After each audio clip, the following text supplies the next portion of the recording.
Uncle from another world. So ये वाला enemy अभी 2022 में रिसेंटली रिलीजिंग स्टेट पर है एंड मैं अब इसके तमाम एपिसोड पर एक्सप्लेन वीडियो बनाने वाला हूं। तो अगर आप चाहते हैं कि आप इन सब वीडियोस को मिस ना करो तो आप इस चैनल को सब्सक्राइब कर लेना। अब चलते हैं अपनी वीडियो की तरफ।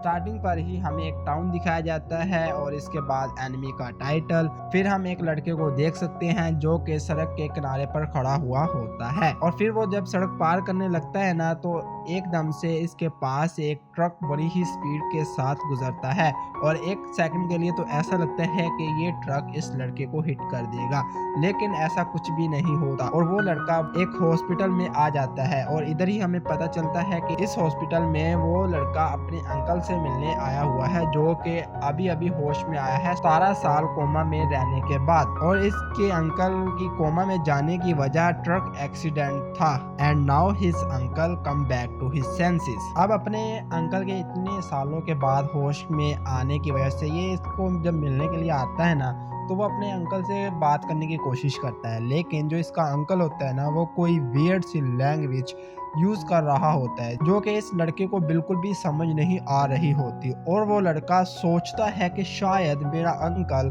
वो पागल हो गया है। देन इसका अंकल एकदम से सही लैंग्वेज में बात करने लग जाता है और कहता है कि ओह मुझे माफ करना, मैं 17 सालों के बाद ग्रैंड बहामल से लौटा हूँ, इस वजह से मैं भूल गया था कि तुम दूसरे लैंग्वेज को नहीं समझ सकते और मैं दूसरी लैंग्वेज में बात करने लग गया। ये सुनते ही ना वो लड़का और ज़्यादा परेशान हो जाता है। और फिर इधर एक नर्स एंटर होती है और ये जो इसका अंकल होता है ना ये उस नर्स से भी किसी दूसरी लैंग्वेज में बात कर रहा होता है। और इसी दौरान जो ये लड़का होता है ना वो माइंड में सोच रहा होता है कि ये मेरा अंकल कैसी बातें कर रहा है, ये पिछले 17 सालों से कोमा में था और ये कह रहा है कि ये किसी और दुनिया में ट्रांसफ़र होकर उधर 17 साल गुजार के आया है। नर्स के जाने के बाद इसका जो अंकल होता है ना इससे कहता है कि तुम मेरी सिस्टर के बेटे हो, अब मुझे ये बताओ कि बाकी फैमिली वाले किधर है। जिस पर ये लड़का इससे बताता है कि इन पिछले 17 सालों में बहुत कुछ हुआ है, हम सब एक दूसरे से झगड़ा करके बैठे हुए हैं, इसी वजह से आज तुमसे कोई भी मिलने नहीं आया और मैं सिर्फ आया हूँ। ये सब सुनने के बाद इसका अंकल कहता है कि चलो छोड़ो ये सब बातें और मुझे ये बात प्रूफ करने दो कि मैं पिछले 17 सालों से सच में किसी दूसरी दुनिया में रह कर आया हूँ। और ये कहते ही वो टेबल पर पड़ी एक बोतल और ग्लास पर मैजिक कास्ट करने की कोशिश करता है, लेकिन वो मैजिक कास्ट नहीं हो रहा होता। अब ये लड़का इसके पास खड़ा ये सब देखकर बहुत ज्यादा हैरान हो रहा होता है और वो अपने अंकल की अब किसी भी बात को कुछ ज्यादा अहमियत नहीं दे रहा होता कि अचानक से इसका अंकल वो ही स्पेल जैपनीज वर्ड में कास्ट करता है तो वो मैजिक काम कर जाता है, जिसकी वजह से वो बोतल और ग्लास हवा में फ्लोट करना शुरू कर देते हैं। अब ये लड़का देखकर बहुत ज़्यादा शॉक हो जाता है और इसको अपने अंकल की कही हर बात पर यकीन भी हो जाता है और वो अपने अंकल से पूछता है कि अंकल जी ये सब क्या था, जिस पर ये अंकल इसको बताता है कि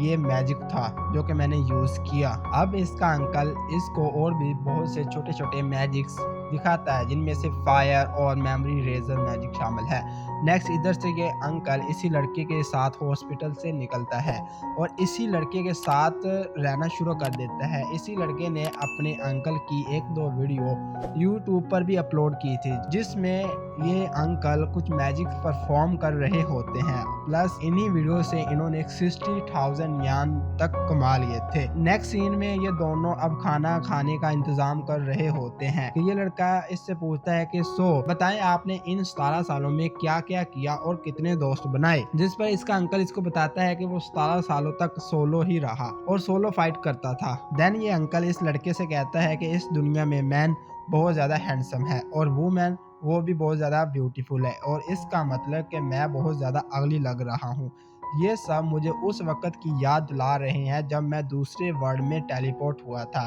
और इसको अपनी सैड स्टोरी भी बताता है कि इसने एक लड़की की हेल्प की, लेकिन इस लड़की ने उल्टा इसी को ही बुरा भला कहना शुरू कर दिया और कहने लगी कि तुमने मुझे टच क्यों किया, क्या मैंने तुमसे तुम्हारी हेल्प मांगी थी। और ये सब सुनने के बाद जो ये लड़का होता है ना वो खुद से ही ना बहुत कुछ चीज़ें फैंटेसाइज करने लग जाता है और अपने अंकल की इस सैड स्टोरी को सुनने के बाद बहुत ज़्यादा सैड फील करना शुरू कर देता है। फिर ये जो अंकल होता है ना वो अपना सैड मूड सही करने के लिए अपनी वीडियो के कमेंट सेक्शन खोलकर कमेंट्स पढ़ना शुरू कर देता है। लेकिन जैसा कि हम सबको पता ही है कि लोग कमेंट्स में ज़्यादा मजाक ही उड़ाते हैं, तो अब इस अंकल का जो मूड होता है ना वो अल्ट्रा प्रो मैक्स सैड हो जाता है। फिर हम देखते हैं कि इसके अंकल ने ऑनलाइन एक मोबाइल फ़ोन ऑर्डर किया है और जो ये लड़का होता है ना जब इसका मोबाइल फ़ोन देखता है तो इससे कहता है कि आपने एक टच फ़ोन क्यों नहीं ऑर्डर किया, आजकल तो हर लोग टच फ़ोन यूज़ करते हैं।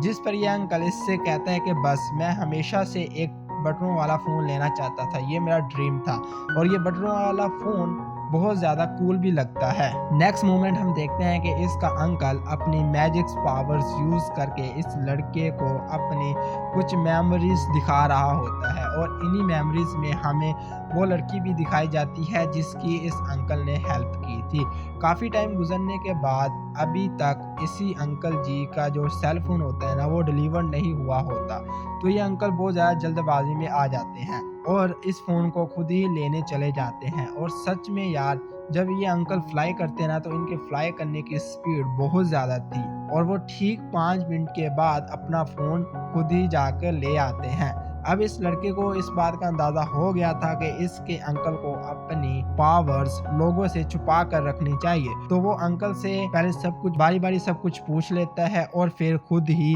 ऑनलाइन शॉपिंग कर इसको मंगवा देता है ताकि इसका अंकल अपनी पावर्स को लोगों के सामने वाइडली तौर पर यूज ना करे। नेक्स्ट ये लड़का अपने अंकल से पूछता है तो क्या फिर कभी भी तुम्हें वो लड़की दोबारा देखने को नहीं मिली, जिस पर ये अंकल इसको बताता है कि एक मर्तबा कि वो तकरीबन मरने ही वाला था लेकिन मुझे उसी लड़की ने बचा लिया और वो मुझसे बदले में कुछ मांगने लग गई, जिस पर मैंने इसको एक अंगूठी दी और जब मुझे नेक्स्ट डे पता चला कि इस अंगूठी की जो प्राइस है वो बहुत ज़्यादा है तो मैंने उससे वो अंगूठी वापस ली और उसको सेल की और इसकी कीमत बैंक में सेव कर ली। अब ये लड़का ये सब बातें अपने अंकल की सुनने के बाद बहुत ज़्यादा वियर्ड फेस बना रहा होता है और कहता है कि अंकल आप तो बहुत बहुत ज़्यादा ही डम एस थे। तो इस तरह इस लड़के की न्यू लाइफ स्टार्ट होती है अपने अंकल के साथ जो कि एक अनदर वर्ल्ड से आया हुआ है और ये एपिसोड इधर ही खत्म हो जाता है। Now if you still watching this video and want to more watch, like and subscribe this channel.